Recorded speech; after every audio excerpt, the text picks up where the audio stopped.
Hey guys, second part of 9.2, evaluating piecewise functions. So evaluating using the graphs of a piecewise function. So instead of equations like we did in the last video, this is going to be evaluating on a graph. So looking at the graph of a piecewise function, how do you evaluate it? You are going to be given an x value, and that x value tells you where to look for the answer, right? It is going to be f of x, right? The function f, it gives you an x value, and that x value that's in parentheses, that tells you where to look for the answer. How do you look for the answer? You find this number on the x-axis, the horizontal axis. All right, then the y value on the graph, that is the actual answer for this. So what do? Once you find that x value on the x-axis, you move up or down, straight up or down, to find the height of the graph. So you're trying to find what the height of the graph is directly above or below that x value that you're given, and then that height is the actual answer. All right, so let's take a look at some examples. Evaluate the following. So again, this is the x value. That is our function, the graph of that function. So for this one, f of negative 4x is equal to negative 4. So the first thing that I would want to do with that is go on my graph. The x-axis is the horizontal one. The y-axis is the vertical one.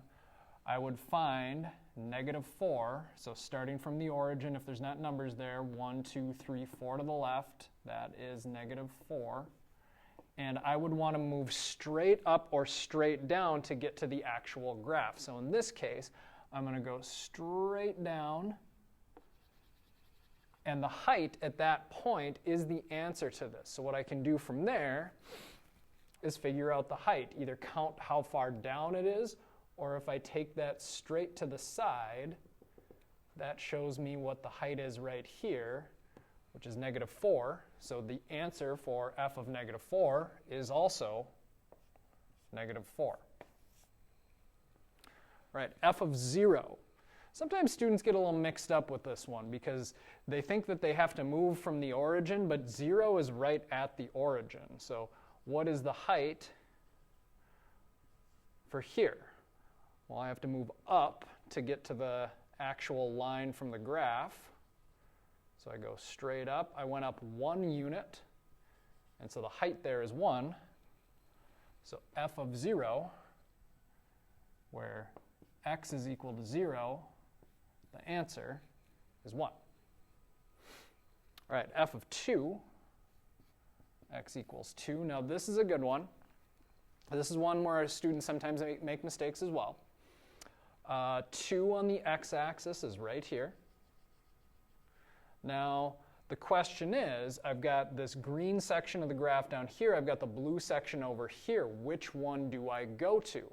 If we think back to like inequalities, the closed circle means that it equals, the open circle means that it doesn't, right? So if I have a closed circle and an open circle, I'm going to go to the closed circle. That is where the point actually exists. This means, that circle means that there isn't a point there. There's everything up to there, but not including that point.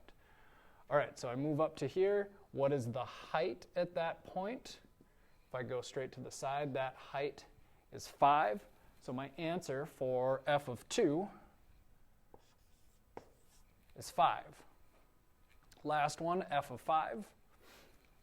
So same idea. Going over to 5 on the x-axis. Going straight up or down to find the graph, to find the line. I'd have to go straight down. And the height at that point, either I could say, okay, I went down 1, so it's negative 1, or I could trace it over, and the height right there is negative 1. And so f of 5, x is equal to 5. The answer for f of 5 is negative 1. And there you go.